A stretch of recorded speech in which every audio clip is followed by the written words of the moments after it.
Iran may have just made the single biggest miscalculation in its modern history.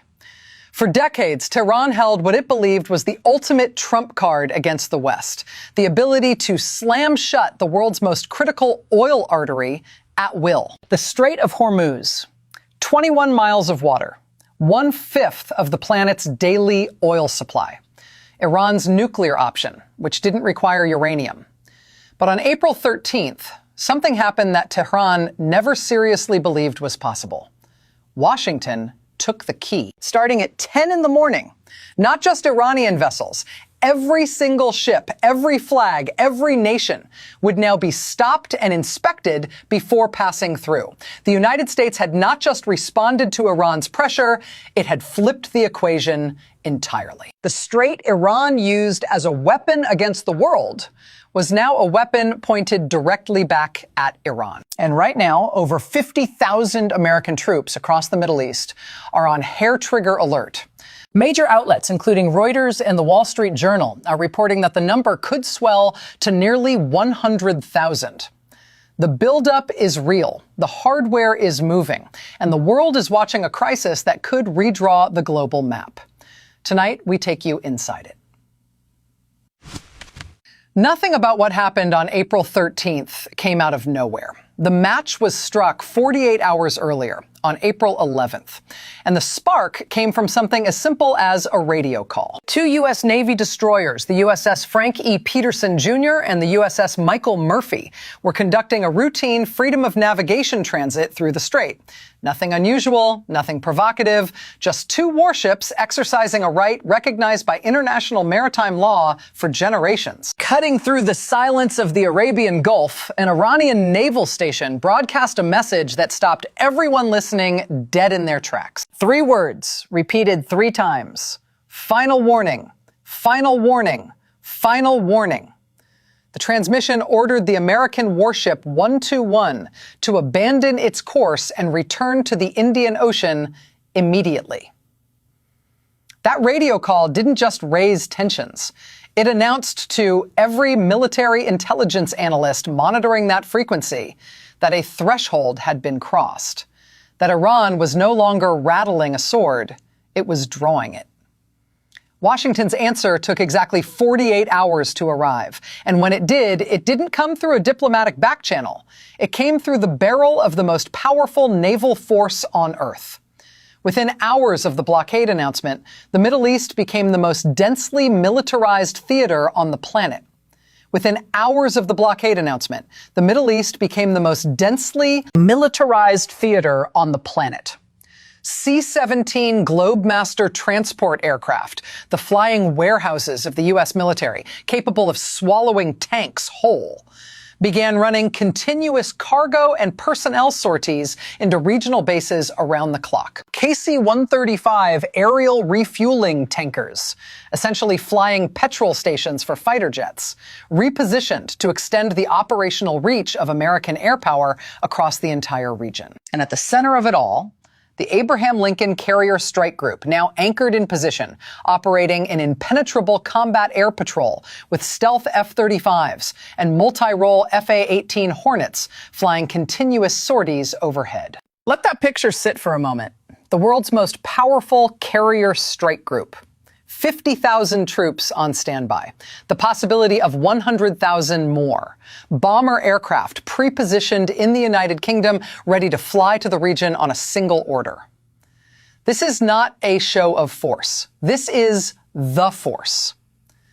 But here's the part that keeps American military commanders awake at night. Because Iran was never going to fight this war the way Washington fights wars. Iran cannot match the United States ship for ship. It knows this. Its commanders know this. And so Tehran's entire naval doctrine in the Strait is built around a completely different logic, one that exploits the very features that make Hormuz so geographically unique. Shallow water, narrow passage, congested shipping lanes, limited radar sightlines against low, fast targets.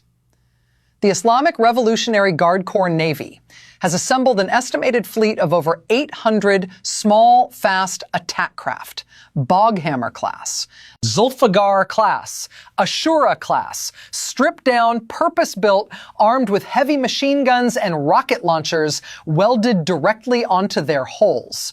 Some reach speeds of 50 knots. That is faster than most military patrol vessels can effectively respond to in confined waters. The strategy is called a swarm attack, and the cold mathematics behind it are genuinely unsettling. A billion-dollar destroyer carries a finite number of defensive missiles. Each intercept costs somewhere between $1 and $3 million. Each attacking speedboat costs a few $100,000 at most.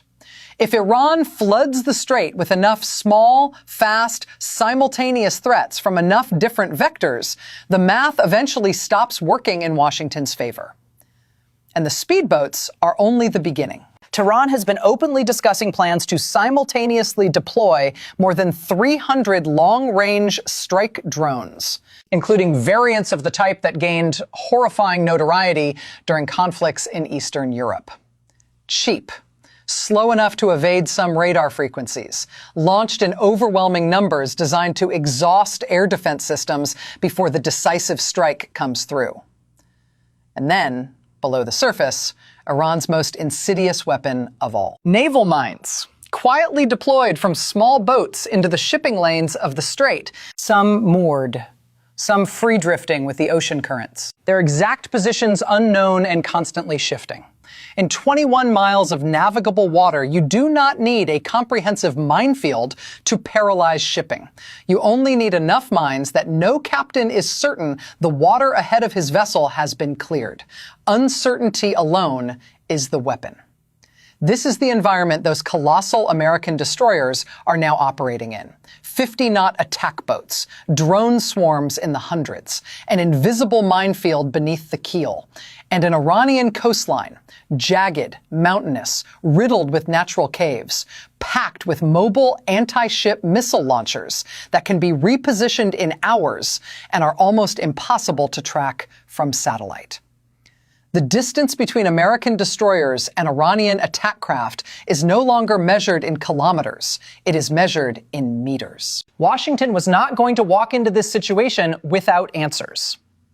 The first answer to Iran's speedboat swarm came in the form of an aircraft that looks like it was designed by someone who truly, deeply hated the concept of being subtle. The A-10 Thunderbolt, nicknamed the Warthog. An aircraft built around a single 30-millimeter rotary cannon, capable of firing hundreds of armor-piercing rounds per second. It flies low, it flies slowly, and in a confined waterway full of small, fast attack boats, it is arguably the most effective anti-swarm weapon the U.S. military possesses. Reports indicate the number of A-10s deployed to regional bases has roughly doubled in recent weeks. Approximately 30 of these aircraft are now conducting low-altitude combat patrols directly over the strait. Iran's speedboat captains are looking up at aircraft that can tear their hulls apart before they even get within weapons range. But the speedboats, dangerous as they are not the scenario that dominates classified briefings in Washington. The deeper threat, the one that changes the entire calculation, is what Iran has been building inside its mountains for the past 2 decades. Carved into the Hormuz coastline are hundreds of hardened underground facilities, anti-ship missile batteries buried behind concrete and stone. These are not field-deployable launchers sitting in the open. These are purpose-built fortresses, constructed to survive conventional airstrikes, housing missile systems with ranges long enough to engage vessels well outside the strait itself. Weapons like the Noor and Qadir families of anti-ship missiles, supersonic variants capable of closing on a target faster than many defensive systems can react. One of these missiles connecting with an American destroyer would not just be a military crisis. It would be a political earthquake that reshapes the entire operation. Washington's answer to this threat is the most overwhelming air power ever concentrated over a single theater in the modern era. B-52 Stratofortresses and B-1 Lancer bombers, repositioned from RAF Fairford in the United Kingdom, are now within striking range of the Iranian coast. Both types carry precision-guided, bunker-penetrating munitions, weapons engineered for one specific purpose, drilling through meters of reinforced concrete before detonating, collapsing the facility from the inside. A launch complex that took Iran 15 years and billions of dollars to construct can be rendered permanently non-functional in a single, accurate strike. The U.S. military doctrine here is stripped down to its brutal essence. Do not try to shoot down the missile after it is already in the air. Destroy the launcher. Destroy the command center that orders the launch. Destroy the radar that finds the target. Do all of it simultaneously before a single trigger is pulled. Strike the archer, not the arrow. Beneath the surface, AI-equipped autonomous underwater vehicles are already running silent operations against Iran's mine network, hunting, identifying, neutralizing. These are not the mine-clearing technologies of previous generations. These are machine intelligent systems capable of operating continuously, without rest, in conditions where human divers cannot safely function. The technological gap between the two sides in this domain is as wide as any in the conflict. China consumes approximately 11.5 million barrels of crude oil every single day to keep its industrial economy running. The world's factory does not stop for fuel shortages. It slows, seizes, and contracts in ways that ripple through every global supply chain almost immediately. Nearly 20% of that daily requirement has been coming directly from Iran, purchased not in US dollars, but in Chinese yuan, through financial channels specifically engineered to bypass American-led sanctions enforcement. Beijing had constructed a shadow energy supply system, cheap Iranian oil, yuan-denominated transactions, cryptocurrency settlement for transit fees, deliberately designed to operate outside the reach of the American financial system. The Strait of Hormuz was the physical artery through which all of that flowed. There is a third dimension to this calculation that reaches far beyond the Persian Gulf. Military analysts have been explicit that China's assessment of American resolve in Hormuz will directly inform its timeline for decisions regarding Taiwan. A United States that backs down under economic pressure in the Strait is a United States that blinks under pressure. A United States that holds its position, regardless of the cost, is a different adversary entirely. The stakes in 21 miles of Persian Gulf water are not limited to oil prices and Iranian export revenue. They extend to the security architecture of the entire Pacific. Here is where we stand tonight. The United States has drawn a line across the world's most critical energy corridor. Iran is deploying every asymmetric tool in its arsenal to make that line cost as much as possible. China is watching and calculating, with an economy of 1.4 billion people in the balance. The question is no longer whether this strait matters. Every oil price, every shipping route, every currency exchange rate on the planet is already answering that question. The question is who controls it and what they are willing to do to keep it. When that first Chinese supertanker appears on the horizon and those destroyer guns turn toward it, whoever pulls back first will not just lose a confrontation in the Persian Gulf, they will lose the next 50 years.